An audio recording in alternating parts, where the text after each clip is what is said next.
I'm reviewing 100 queer movies in 2025. For my 100th movie, I couldn't think of anything better to watch than Queer.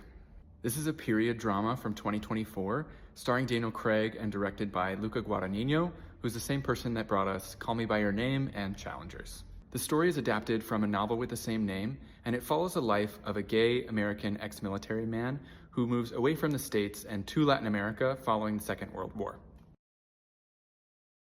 I've read and heard nothing but mixed reviews on this all year, so I really wasn't sure what to expect coming in. I found the story to be interesting and compelling, though it's definitely not pleasant, and I'm also not sure how much of that positivity to attribute to the movie itself, since it is based off of a novel. The movie does a good job at portraying addiction and loneliness, and some of the less savory parts about being gay, which are of course accentuated by the fact that it takes place several decades ago.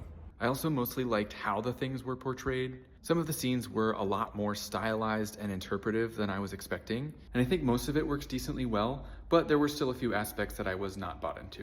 I don't think the pacing or plot really hit a groove until after chapter 1, and there were some aspects of Daniel Craig's acting that felt pretty confusing to me and weird until after I did some research on the movie. My best interpretation of it is that he read a bio of the eccentric author of the novel and then kind of just ran with it. But I don't really think his acting and the script and the directing really gel together in a way that match what I read well. When you combine that with a weird score and a soundtrack that has good songs but doesn't quite match the overall vibe, I think it keeps the movie from being a resounding success. At the end of the day, I'm still glad I watched it, and I gave it 3.5 stars on Letterboxd.